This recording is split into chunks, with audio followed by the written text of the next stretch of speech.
Up next is Craig Patterson, who is no stranger to AFA Canada. He has spoken at an in-person session.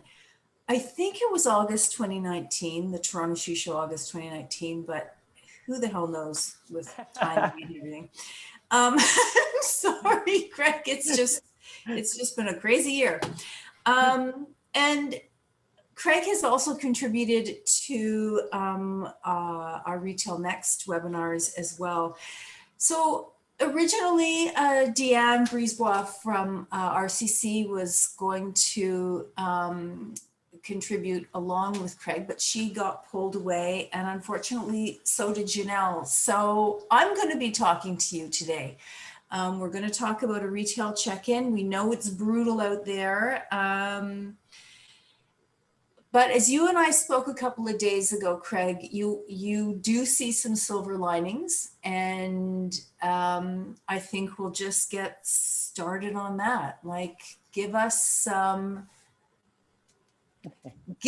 we know the reality, but let's try and find some hope. Yeah, absolutely. I've been looking into this quite a bit, and I've been looking into the history of pandemics and wars and other things that have shaken up society. And I do think that what we're seeing here with COVID-19 is certainly a shift. Obviously, we know there are some very challenging times that are happening, and probably more to come. At the same time, we have seen a situation throughout history, after World War II, the rise of Yves Saint Laurent, Christian Dior, new brands come out of situations like this. And I do think that we are going to be moving into a future where we may not have some of the brands that have been around for quite a while, but I think that we're going to see entrepreneurs either launch new brands or brands that are small right now become much larger in terms of gaining a level of popularity. We may be wearing brands in 5 years that we never have even heard of right now, and they may be quite popular. I think it's going to be a really interesting time for retailers and brands. We may see more international retailers say come into the Canadian market at some point for the physical store. I think we're also going to see a massive influx of Canadian e-commerce sites coming online, catering to the Canadian consumer as well, which is going to heighten competition, certainly for local retailers as well.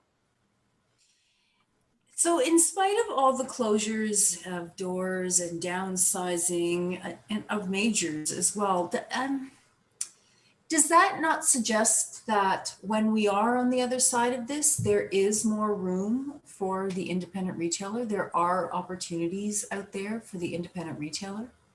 I would think so, yes. With this shakeup that we're seeing here, the consumer mind has been a little bit scrambled. Like, I don't remember when I did that talk. I think it was last summer, but I think it was.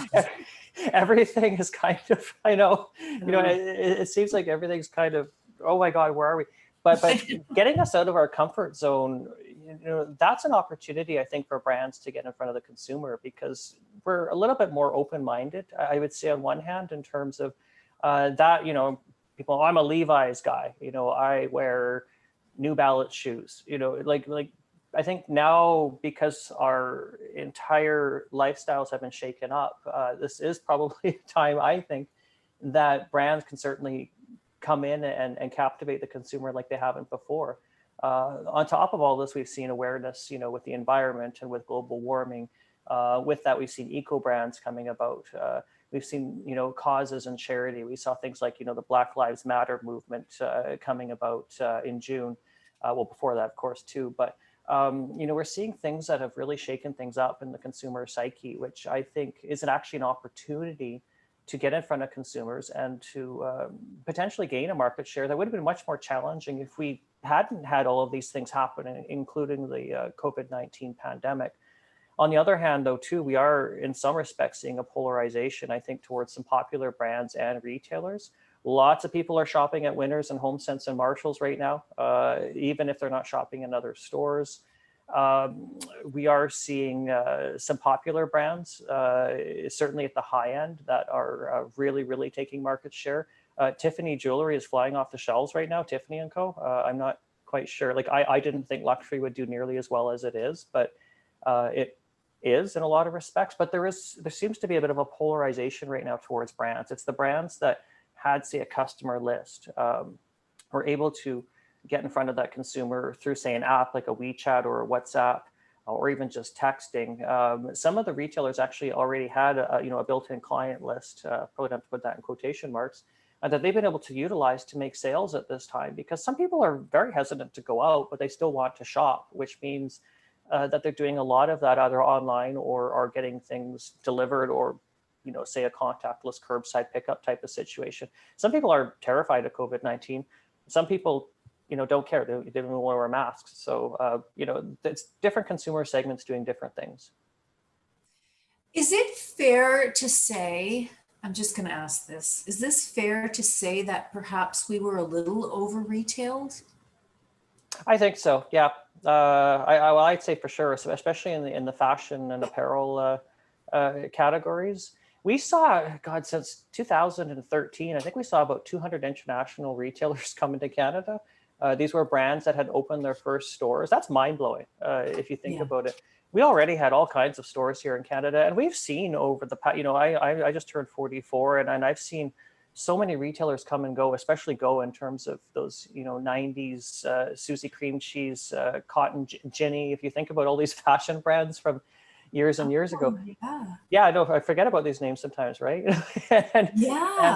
and they're no longer with us. And we still had a lot of legacy retailers, but on top of that, then we started seeing these international players coming in. So the market was hyper competitive, and the financial position of some of the retailers in Canada, as well as some of the international ones, had already been challenged. Le Chateau hadn't turned a profit for 13 years until the last quarter.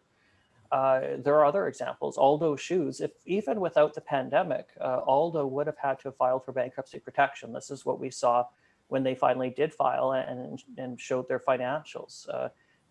Already in a challenging situation. So I think absolutely, probably too many stores. I talked to the head of Bentley Leathers. They do luggage and bags. He said they needed to call about 100 stores, and probably they need to do more than that. So the reason there were a lot of stores, of course, this probably isn't news to anyone here. In decades past, before we had the internet, if you wanted to make more money and expand, you either made more money in your existing store by doing something, optimizing it, expanding it, whatever, or you opened new stores. So I think that psychology with retailers certainly continued to say, well, I'm going to open more stores and I'm going to make more money. Well, the rents that landlords were charging in some cases were astronomical and were going up much faster than retail sales, if the retail sales were going up at all, or other costs, staffing. To operate a whole bunch of retail stores can get really expensive, and it can expose a retailer to a situation where financially they may not be able to make it. So that's a very long-winded way of saying, yes, we probably had way too many stores, and it's just going to get more competitive again because these brands now are opening online stores, and brands are going direct to consumer on top of this. Nike is, pulling a lot of wholesale accounts and are opening their own stores. Other brands are doing this. Canada Goose is doing it. Joe Malone will be announcing next week is going to open 3 stores in Canada. They're a fragrance brand, very high end. And this will be their first stores in Canada. So there's still things happening out there, hyper competitive online and in store. But at the same time, we still need to wear clothes and do other things too. So even if it's casual wear at home. Yeah, I want to ask you to weigh in on the relevance of brick and mortar, but before you answer, I just want to invite our viewers that please use the Q&A on the bottom of your screen and feel free to ask Craig any questions, because ask him anything, he'll answer. Anything retail related. Please feel free, everybody. So yeah, brick and mortar, the relevance and creating a safe environment, and what's your feeling on that? What are you seeing out there? What are your insights? Yeah, I think brick and mortar is still going to be important to retailers. Having a physical store, like I was saying, we probably don't need as many as we have. Does the Hudson Bay Company need 89 or 88 stores? It depends if the Edmonton one is closed already. But what's really interesting is the International Council of Shopping Centers, they came out with a study last year and they had a term called the halo effect. And what that, basically the premise around that is if a retailer is online and they open a physical store in a new market, not only do they see sales at that store, hopefully, they see a boost in online sales from that same market. So it's almost like having that physical store creates a brand awareness and a legitimacy for the brand, which is going to have people educated about it and are going to shop that brand however they want. And that's one thing I think is really important with retail now too, is give the consumer the opportunity to shop how they want to shop. If they want to do it online, if they want to do it through a social media app, which seems to be a big thing now with Facebook marketplaces, you can shop on Instagram. But the physical experience, I mean, I do think that in the future, stores are going to operate more as showrooms, brand activations, and education centers in terms of showcasing what the brand has, why it's interesting. Like a leather coat, they might say, well, this is hand stitched in Italy. This is, this and that. It can be a great way to promote the brand, and the person is there having an experience. Now, you mentioned safety, of course.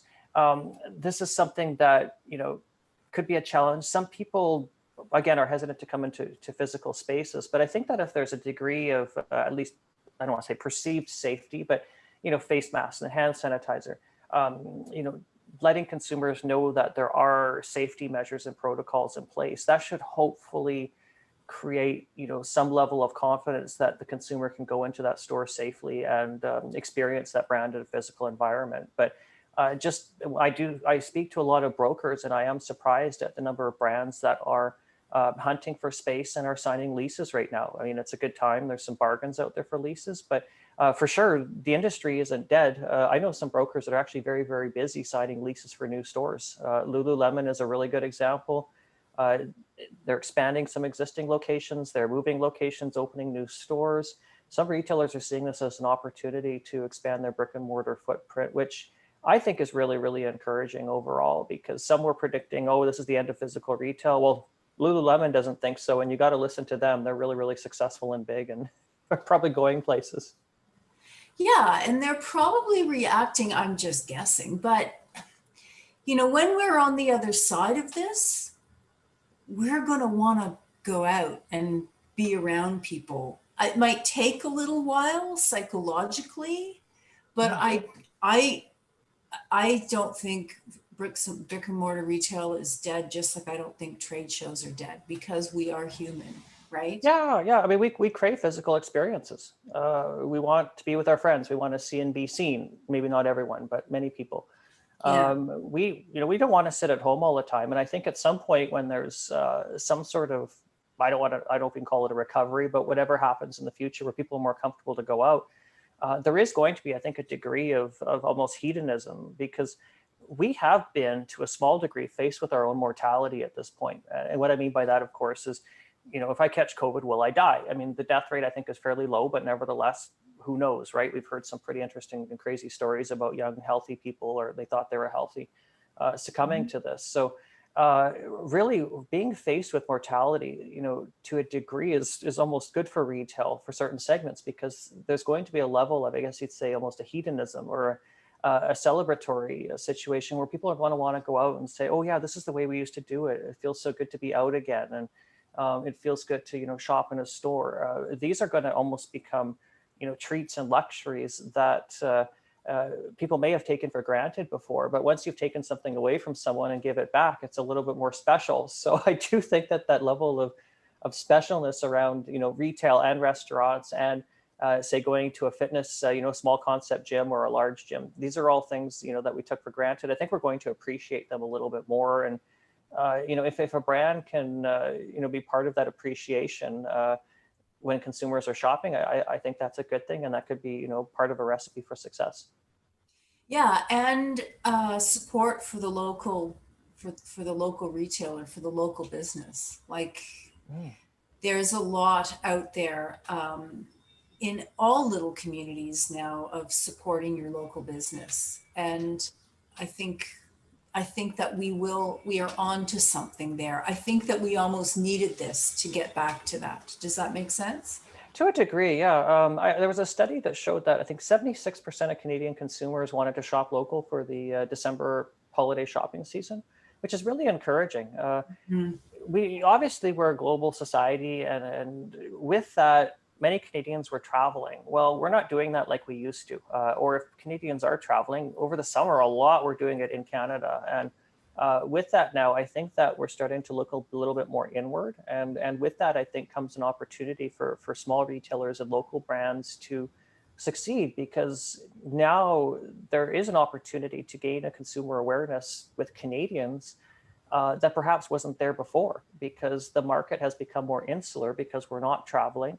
We're looking to places like the United States, which has very high COVID-19 numbers and is about to have an election, which is just crazy all around.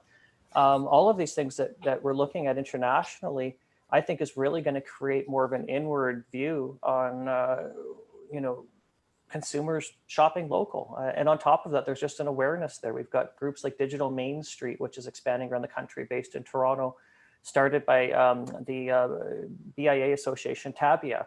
What they're trying to do is get the retailers online, get them to succeed, social media, doing everything that they need to do to be successful, to really get in front of that local consumer. And some consumers are either going to walk to their local store in their neighborhood and shop, or perhaps there'll be an opportunity to have that item delivered to the person and get it done quite quickly, because that store where they're fulfilling that order from is quite close to that person's home. So this, I think, is an exciting time for local and small retailers and other businesses to succeed. And you never know. I mean, McDonald's started with one location. Some small brands and retailers could eventually be the next, Lululemon, or, a great big retailer, basically, with a whole bunch of locations. So, Aritzia started with one department in a small department store in Vancouver, and then one store, and now there's many stores, and it's a really, really big company. Yeah, and I've heard that they're forging ahead, and they've been navigating this pandemic quite well, actually, Aritzia. What are your insights for the holiday season? What are you hearing out there? What are the concerns? We know what the concerns are, but yeah. I really do hope that the holiday season is a successful one. We are seeing, brands that say would have gifts, like Tiffany and Company, Swarovski, even some of the higher end luxury brands. I think they're going to do very well over this period. People are going to be giving gifts. People are going to want to treat themselves or others. People haven't been taking those expensive vacations and other things that may have eaten up money, expensive restaurant meals. This is far less common, unfortunately, for the restaurants. But in terms of the holiday shopping season, there were a couple of reports that weren't necessarily as positive. PricewaterhouseCoopers came out with a report saying holiday spending would be down 30% from last year. Deloitte came out with a study yesterday, because it was Tuesday, that said that they were predicting 18%. But I think it really does depend on the segment and the retailer, because even when you're looking at those forecasted numbers, and those are two quite different numbers on top of that. So again, they're just forecasts. They could be completely wrong, kind of like the Trump-Hillary Clinton election in 2016. Sometimes you don't know until it happens, right? In this case, some brands could just do incredibly well. It remains to be seen what consumers are going to do. It's a bit of a wild card right now, because we don't know what's going to happen. We can ask consumers, but consumers could have a change of heart. We're in a real volatile situation here. Some people may choose to shop like crazy, or everyone might just close their wallets down because something ridiculous is going to happen that we don't know yet in terms of forecasting. I would hope that wouldn't happen, but really at this point, it's anyone's guess. it's just, I think it takes the malls, because the malls for Christmas, let alone the individual retailer, but the malls for Christmas were a draw. The malls could do things. They could have in the middle of their food court area, they could have the wrapping section, and they could have Santa Claus. Like, what's going to happen with Santa? Oh my goodness, there's not going to be Santa this year. Yeah, well, you might as well do a Zoom appointment with Santa. That might work. It's not quite the same thing, is it? But and hopefully the malls will be able to do this. I know that the Hudson Bay Company and some court filings had complained that one major landlord in Canada wasn't doing enough to bring consumers back into the malls. And if you look at it from a landlord standpoint, some retailers have not been paying their rent for a while and are still not paying it. Certainly some are, but basically the landlords are stretched. I mean, they're not just collecting rent and getting rich. Often they've got mortgages and other financial obligations out there. And if they're not getting paid through rent, they're not going to have the money to do certain things. So I'm wondering, like, certainly the malls are going to be budgeting for certain activations during the holiday season, however that's going to look. But the landlords are going to be stretched just as the retailers are. And this is a situation where, there isn't going to be quite as much money to do things, I think, for everyone that say there would have been last year. And even last year was a bit of a challenging time, I think, for landlords, as we were starting to see some retailers already shutting down some operations in Canada. So again, there were some challenges beforehand, and that's probably not news to anyone on this call here. No, I mean, I was going to ask you about the retailers on the rent piece. I mean, it is, I mean, we hear it every day. It is a huge, huge issue. And I understand what you're saying. Landlords too, they have their own bills. They have to, that's their revenue. So if they don't have that coming in, there's not too much else they can do. Yeah, it's the consumer, right? Like for the consumer to invite them into a space that even safely they need, right? And it depends what consumers are looking for. I mean, again, with the fashion spend, how is a retailer like Harry Rosen going to do? If people see that retailer as being purveyor of suits, we're not going to be, us guys aren't wearing as many suits as we were before. Maybe a sport coat if we're going onto a Zoom call, but certainly the fashion needs aren't there like they were before. So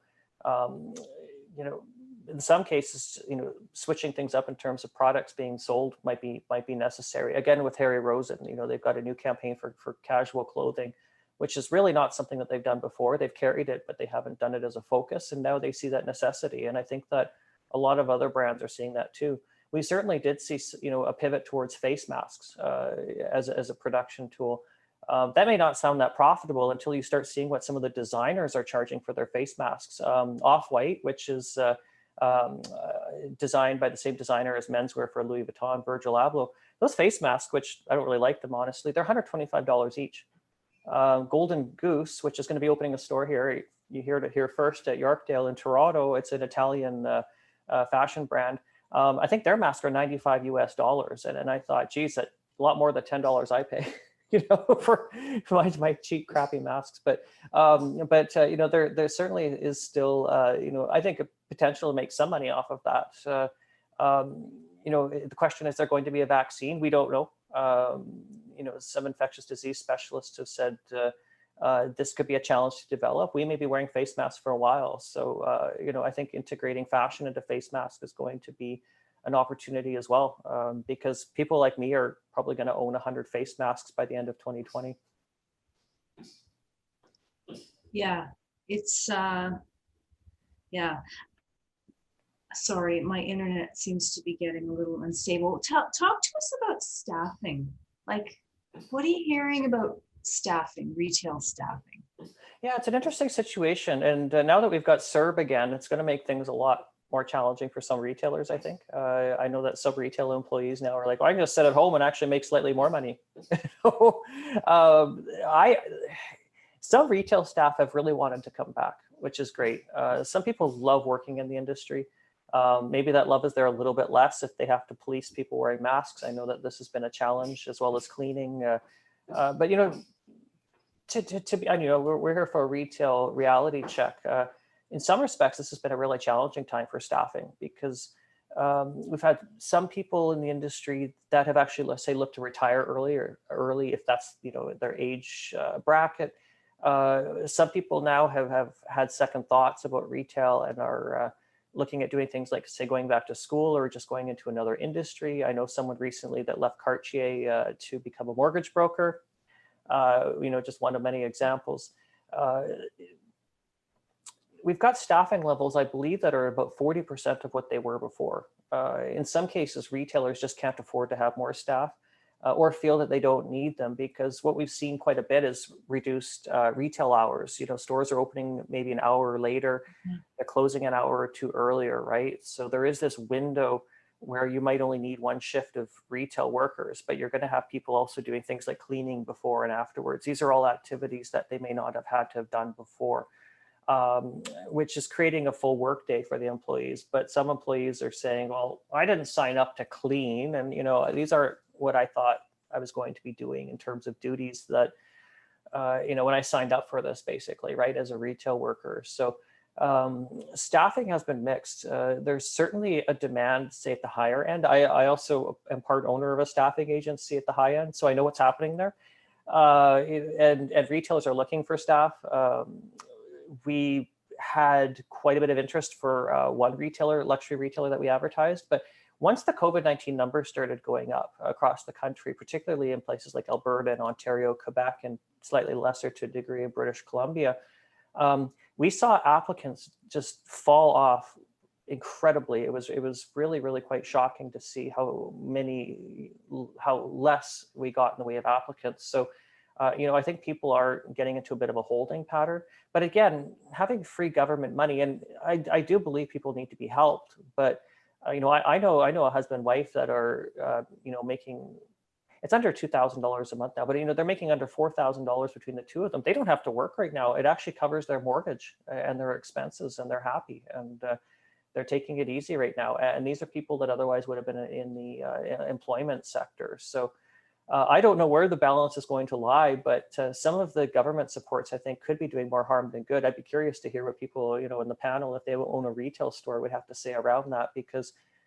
you know, I talked to a lot of retailers, and there's mixed messaging. Some of the higher end ones are not having as much trouble finding staff, but some of the other stores definitely are. Yeah. And there's the student factor too, right? Like it's great for part-time work for students, but that's not happening. The applicants are dropping off even with high school students even. It seems that way. I mean, do you have to be over 18 to qualify for CERB? I'm not sure. I don't collect it. I have a job, right? So, but I mean, there's so many factors to consider. One thing, say if a high school student has parents that could get sick, are they going to want to go into a workplace and potentially bring the virus home? Maybe the parents are going to be like, yeah, we'll just give you a good allowance. Just don't go out there right now. You know, that could be happening as well. Certainly there's some students out there that are going to want to work, but if they have other means to make money, or there's a situation where, you know, say a parent wouldn't really want them going out at this time, we may see less student employment right now, which isn't really that great for students. I mean, I'm a director in a university, and I think work experience is a great thing. And, you know, looking at the big picture, the careers of some of these young people could be held back a little bit because of COVID-19. I don't think, honestly, that's the end of the world personally. I mean, I started this career here in my late 30s, but still, you know, there's often a line of progression to develop wealth within a household, and that usually starts at a younger age with certain job experience, and then, you know, wealth building, and that'll be delayed, I think, a little bit because of the pandemic, but things could be a lot worse, right? Yeah, absolutely. Let's go back to shopping malls for a second. So there's a glut of space, I'm assuming, in shopping mall. I mean, I personally haven't been going into shopping malls since I just haven't been, but I read Retail Insider every day, actually. And I mean, what are shopping malls going to do? What is it looking like for shopping malls? Like, is the independent storefront retailer going to benefit more from this experience, and the shopping malls are really in trouble? Well, some independent retailers may move into shopping malls. This is an opportunity as, say, lease rates go down, or some landlords negotiate a percentage lease. What we're seeing right now is more short-term leases being signed if retailers want a physical space. In some cases, it's a percentage rent, which means that instead of paying a base rent, you're just paying a percentage of the sales. The shopping center landlord may pay some or all of the construction costs of that store, just depending what's negotiated. I mean, that's going to be a case-by-case scenario, but I think we're going to see more pop-up retail. Hopefully not too much. I think you can oversaturate with that. But we'll see some retailers that say have one location in a mall saying, "Oh, I'd love that bigger corner location. Oh, it's cheaper than the rent we were paying here last year. Let's move." Kind of like what people are doing with apartments right now. Apartment rents have gone down and people are moving into fancier buildings, right? Retailers are looking at this and saying, "Oh, wow, we can get that space we've always wanted." And that's kind of exciting. But I think what we're going to see with some shopping centers, especially the B and C malls in, say, places like, Toronto and Vancouver, where real estate prices are quite high and where land is somewhat scarce, I think we're going to see the acceleration of the redevelopment of shopping centers. I do some studies around shopping centers in Canada, and already we were seeing landlords proposing intensifying their sites. So it wasn't that they were getting rid of the shopping on the shopping center property. What they're doing is adding things like housing and offices and other non-retail uses, fitness, even little parks and whatnot to the shopping center property to create a complete community. I think we'll see that trend increase and move along faster because of COVID-19. But nevertheless, you're also going to get some really great looking shopping centers. There may be a little bit more local retail for the people living on and near that shopping center. But nevertheless, we are still going to have these really interesting retail communities and mixed use communities that will be developed because of this. But in the shorter term, there will be lots of vacancies, I think, in our shopping malls too. Yeah. We have a question from Kelly Grady. She asks, do you have any advice about how an independent retailer should approach lease negotiations with the mall? Good question. And this is something where I'd say, and there are some brokers out there that I don't think are even really charging for this. They're just trying to help out clients. It's always good to get a professional. It's kind of like I don't do my own hair or I'm not my own dentist type of thing. But just from my experience, not having negotiated leases, I kind of joke that when I retire, I want to be a broker for fun because I think that it would be an enjoyable retirement project and I've got connections and knowledge, right? But and this is a tough one because we've got independent retailer lease negotiations with the mall. So this is interesting. This is what I'm seeing. Some shopping center landlords are looking at the retailers that are in their properties and are making almost this type of decision that a doctor would make for a patient that's on life support. So what the landlords are doing, if they see a concept that they think is going to be really, really successful in the future, they're going to work with that retailer and say, well, they'll bend over backwards. We'll give you a percentage rent. We're going to give you this. We're going to, not charge a TMI on the space, which is less common. But landlords will do this. For some retailers that I've spoken to where the landlords have deemed that this concept is not going to fly long-term, they're basically saying you're on your own. They're not even going to negotiate. You got to pay your rent or you got to go. And that's why we're seeing in some cases, some of these legacy retailers shutting down because the landlords really aren't even interested. They don't see them as having a future. And again, it's like a patient on life support. We're determining whether or not you should pull the plug or, keep them living for a while longer and maybe they'll survive for long term. So, but in terms of the actual, say, lease negotiations, being prudent, checking clauses, I mean, that's the old lawyer in me talking.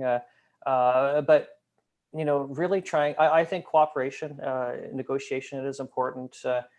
Letting them know, you're saying, this is our situation. I mean, they're probably going to be checking financials anyways for the business, but saying, this is what we need. This is what we're going to do to succeed. We want to be part of this shopping center. Let's work together to create the best deals so that we can both win, because shopping center landlords too, they don't want to lose a lot of tenants because, yeah, maybe they don't want to give a rent break, but at the same time, having zero rent on an empty space is bad too. So, yeah, I mean, my general suggestion is, try to work collaboratively, but also, if I was a small retailer, I'd probably retain a brokerage that could negotiate something on my behalf. And plus, I really suck at negotiating. So that would be my own personal choice for doing that. And, I'm not selling any brokerages or anything like that here. I won't name any, but I could recommend some. But yeah, I mean, I think that's important too, because commercial real estate brokers, they know things and they've even got relationship with these landlords. That would be an advantage over what, individuals would have. I mean, to me, and it might just be because I'm naive, because I'm not in that world, but to me, it would be a partnership. It should be a partnership at this time. But from what I hear from the news and from my colleagues is that it isn't really like the landlord is king right now. Is that fair to say, or does it depend on the landlord? There's some wiggle room. Like, I guess it would depend on the person, but Yeah, I think it really depends, but absolutely. I mean, and it should have always been a symbiotic relationship. I mean, one thing that COVID-19 has done is it's really harmed relationships between retailers and landlords. I mean, those relationships were already strained to a degree. And it's tough because a lot of these landlords are funded through institutional investors and they have to make certain returns. So they want to make lots of money. And for years, retailers were paying really, really high rents when, that probably were unsustainable. The landlords got used to that, and they, we expect inflation, we expect growth, we expect things to get higher. So every year we were seeing, in many cases, higher cost, be it a high TMI cost, like additionals on top of a base rent per square foot lease. And we were seeing lease rates per square foot, say, going up as well. But ultimately, landlords need their tenants there to pay rent, and the tenants need the landlord to have their storefront if they have a physical store, which in this case we'll just use as a default. That partnership situation would be absolutely ideal, but things really hit the fan when, some landlords weren't signing up for rent relief. And, I think the public perception and the perception of retailers when landlords weren't backing down on demanding rents, even when the government had mandated that stores be closed, that really harmed relationships, in a lot of cases, which is really unfortunate because it wasn't like we needed more negativity through all of this, but yeah. things really came to play. And I think that looking at, I think that the relationships really came to head, and some of those broken relationships I think are going to be hard to amend. So I really hope things will work out, and they probably will. I mean, landlords are going to have to give more, and retailers are going to have to see what they can do to pay whatever rents they can, and to be good tenants as well. So it's a really tough situation, and it's hard to blame some retailers if they can't afford to pay rent. I know one retailer that told me that, I don't think they're on the call here, but even at a zero rent, they would be unprofitable in some of their locations, just given the costs that they've incurred of the product, seasonal ordering and the staffing and everything else. They can't even make it with a zero rent. I don't know the relevance of this, but I'm going to ask it anyway. Is the larger property management companies like the RioCan, Cadillac Fairviews, are they more difficult for retailers to deal with, or than the independent? It's a good question. It really depends. RioCan probably is a little more hard-nosed, I would think. Definitely, I would say. Cadillac Fairview, it depends. Actually, Cadillac Fairview has been really great, I think. And it's really case by case, not with everyone, but with some retailers, certainly they've really been there to negotiate and try to work things out. Independent landlords, God, that's case by case, right? I've got a few friends that own buildings, and some have been absolutely wonderful in terms of one couple I know they didn't even apply for the rent relief. They just said to their tenant, yeah, you can just pay 25% if it was a restaurant tenant. But they're saying, yeah, you can just, this is tough times for everybody. We get it. We're not going to be, hungry if we give this to you. We want you to stay. That tenant actually left and vandalized the place, but I won't go into that story. But it was actually not a happy ending there, but they got a new tenant like in 2 days, which is also very rare at this time. But it really depends on the landlord. I mean, some landlords are family-owned businesses that really don't have a lot of business acumen and may have a lot of wealth, and they almost don't care if their building sits vacant. So there's a few of those on Robson Street in Vancouver, unfortunately, and a few on Bloor Street in Toronto. So it really, really depends. Some landlords are just super understanding and will just, ride this out with the tenant, and others are, will just do whatever they want and they don't care. So maybe there's more consistency with the big landlords. At least you know what you're going to, for the most part, get from a Cadillac Fairview. If you've got John Smith that owns 4 buildings on Queen Street, and if he's being a bit of a jerk, who knows what's going to happen? Or if he's a really awesome person, his tenants might not be paying any rent for a little while. So I think what I'm hearing is that if you're negotiating on your own and you don't have a broker, then it's hit and miss. It depends on your negotiation skills. I think so, and that's probably the case with a broker too. But you're probably going to get a better result or a more consistent result with someone that knows how to do this. And again, like I was saying, I'm not an expert. I would hire a broker, or bring a consultancy on, like an Oberfeld Snowcap or someone to help with that, because even though I do know the industry here, I'm sure there's nuances that I wouldn't be aware of. And it's kind of like, you hire a lawyer to do your will. I mean, not everyone does that, but I've seen a lot of untested wills from those will kits. So I used to practice in that area. So sometimes you want an expert to go over things as well. But if something's like, say, a percentage rent deal, and it looks up and up, and there aren't too many onerous clauses in there, that might be just fine. You may have negotiated the best deal you could get, and that might be great too. But it's very risky for landlords, if you think about it, doing percentage rent deals in terms of just charging a percentage of what the retailers are. Well, I probably don't have to explain it here, but I do a lot of TV news and I try to simplify it. A percentage rent on sales, because if the retailers make no money, then the landlord makes no money, right? So it is certainly going to be advantageous to the landlord, if they have percentage rent deals, to be bringing in as many people into that shopping center property as possible. Or if they're on a street, with less common, but hope to goodness there's people shopping around there at that time. Yeah, I mean, if you can get a percentage rent deal with, if there's, say, a renovation cost or anything else that could be covered, you might be able to negotiate that on your own. So I'd probably speak to the land. I think, well, I shouldn't give any advice, because that might be a bad thing if you start negotiations with prejudice and then bring in a third party to negotiate it. I don't know. I don't want to give that advice because I might be wrong. It's hard to know who wields the power, because as you said before, they need each other. Like, yeah.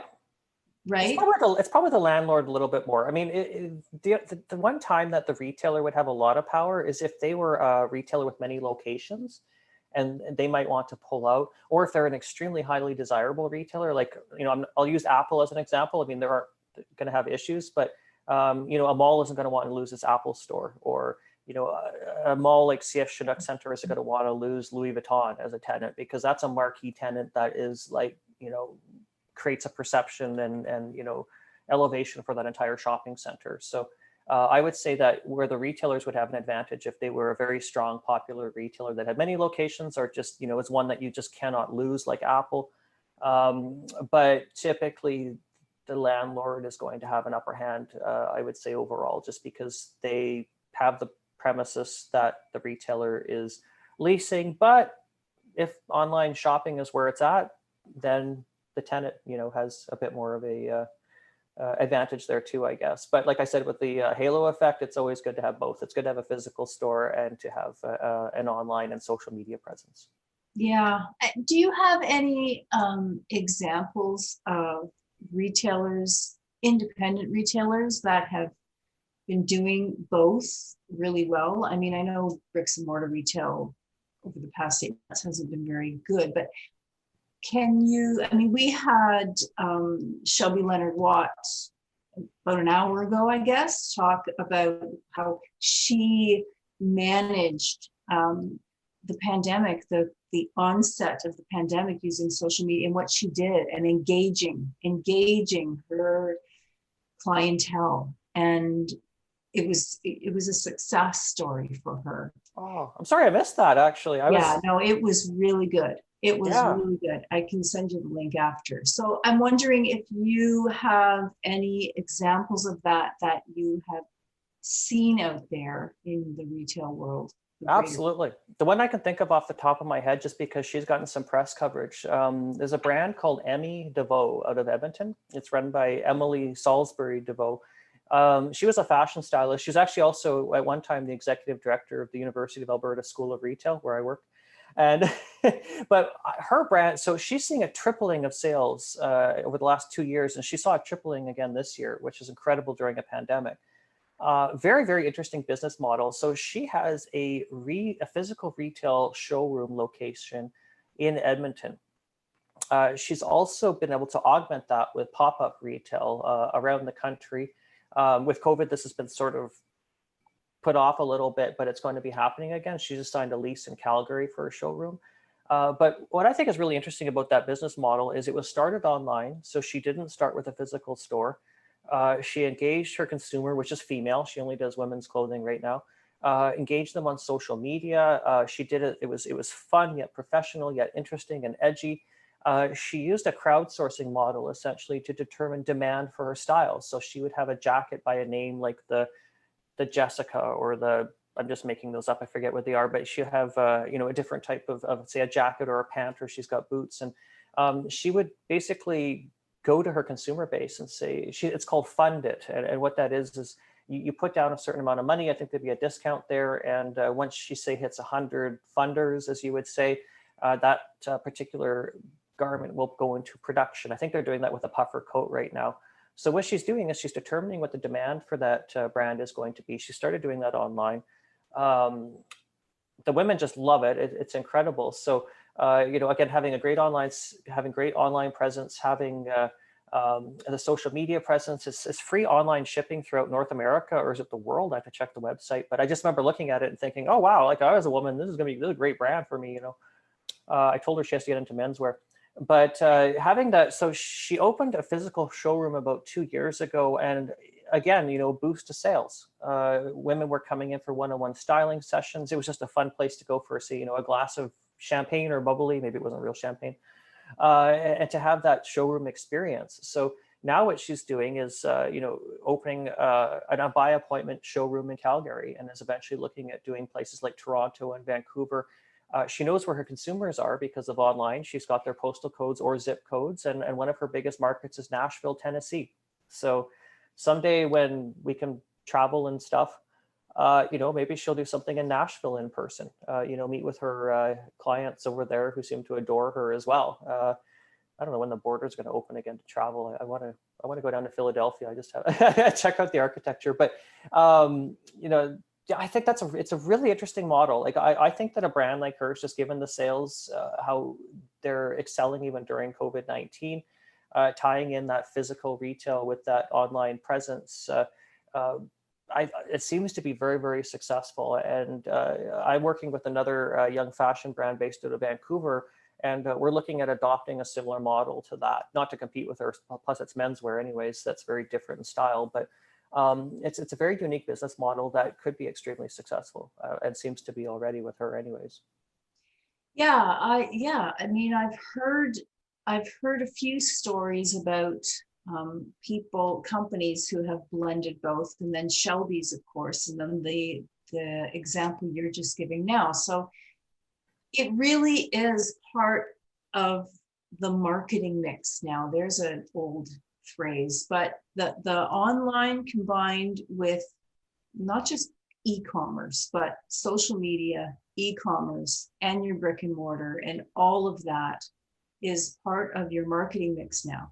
Like in days gone by, it was print ads, and it was getting out there, and events, and G with P's, and all that kind of stuff.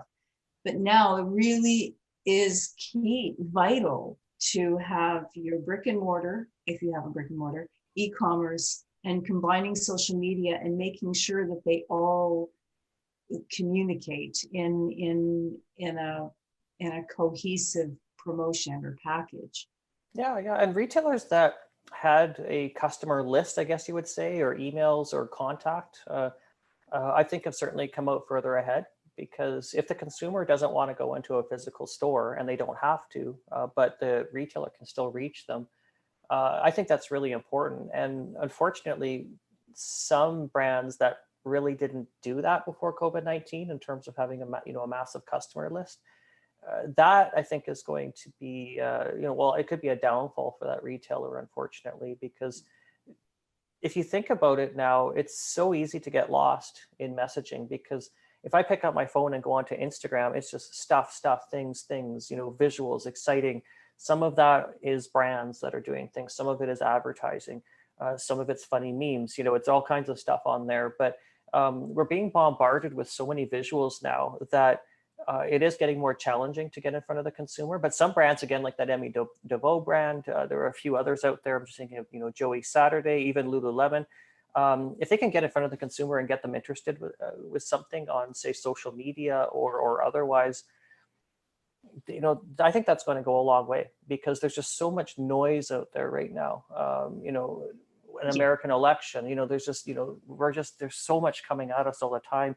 How does a footwear brand compete with Donald Trump giving a speech? Well, I don't know if you can, but it's how do you do that? How do you captivate the consumer, get their attention, and then get them to part with their money by shopping? It's probably harder now than ever, but the opportunities are greater than ever.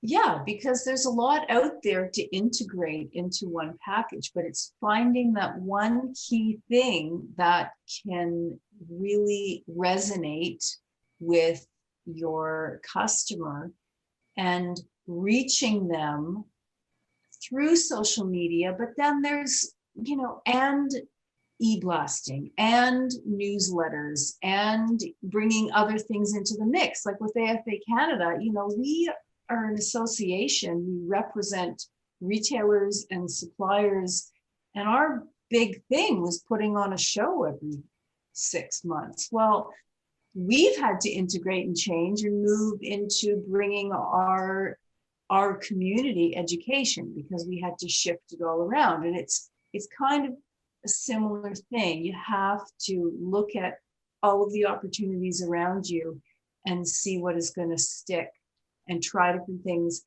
and not be afraid to try different things, and not be afraid of social media. Yeah, and I think it's important for brands to determine what they stand for, and who they are, and why a consumer should be shopping there. I'm just thinking from when I gave a talk at the Toronto Shoe Show. I met with the guys from Pajar, and they're about winter boots, but they've got other things as well. It's got a really great brand message. Like, I'm saying this in a positive way, obviously. Sure. What does a brand stand for? With Emmy DeVoe, it's great fitting women's clothing that will be flattering on a woman that's very thin and a woman that isn't as thin. But what is that brand ethos? It's not enough just to have stuff and put it on a shelf and sell it. You've got to create a value proposition and probably a meaning. I mean, I think that given that people have a heightened level of emotion right now, we're probably, with things like anxiety and stress come increased emotion, and that's actually not a bad thing, because you can actually get into the mind of a consumer more easily than if a person is closed off or is just going about their life and their day and whatnot. But really saying, and with a marketing promotion, again, why are you doing this? What's the reason? Are you tying in the brand to the marketing? What is the meaning of all of this? This is, these are all things I think that really have to be asked by brands. And I've seen some brands out there that have really slipped into a level of irrelevancy just because they have some stuff, in their store, and it's maybe not that exciting. And, so are they competing against price? Are they competing against style? Or is it about service? You've got to pick a few of those and excel at those, and hopefully that would lead to a level of success. But again, things with COVID-19 have certainly changed, and the way to do it, I think, is a little bit different. But that's kind of exciting, because this is an opportunity for people to jump ahead. One thing I'll mention too, the elephant in the room, Amazon. Amazon has really changed, I think, consumer expectations for things like, say, shipping. I could order something on Amazon and have it come tomorrow. There's some, grocers now that will do same-day delivery, which is pretty incredible. Our expectations have changed from that, a few decades ago. Remember, you'd order something on the telephone, get your record or whatever, you saw the TV commercial, 6 to 8 weeks for delivery. And that would be so unacceptable now. 6 to 8 weeks. I'm like, seriously? I'm going to go shop on Amazon. Goodbye. But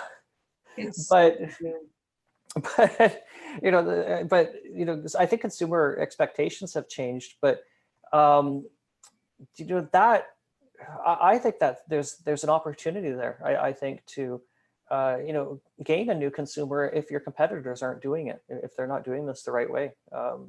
Brands have an opportunity, I think, to revive themselves. If you've got a heritage message to tell, if you've been around for a few years, that could be really interesting as well. We're about to put out a story about a young brother and sister that have a really interesting fashion brand with a charity spin to it. They do primarily bracelets, but they got into hoodies and stuff, and they're donating money to things like Black Lives Matter with some of their branded items. But 12 years old and 10 years old. I mean, number one, the story is they're older now. Sorry, they started the brand, and it was 3 years ago. I think I'm like, because I talked to Tahir, he's in grade 11. But the brand story is, very unique items made in Canada. Brilliant siblings who started this brand, because they're absolutely brilliant. I spoke to them and I was just blown away, smarter than I am. And but the messaging around that too, there's the charity component, there's the shop local component, there's the messaging, and on top of that, the design. I mean, these are all great things that could see this brand really take off and excel. So it's really looking at what you have to offer, how can you offer it, and really putting in that effort, which is going to be really important, I think. And tapping into what is relevant now. And as you said, like as Shelby did, tapping into, and as you said, the emotion. Like now is the time. People are raw, so take advantage of it. Not in a, in a manipulative way, but take advantage of it, because people are raw right now.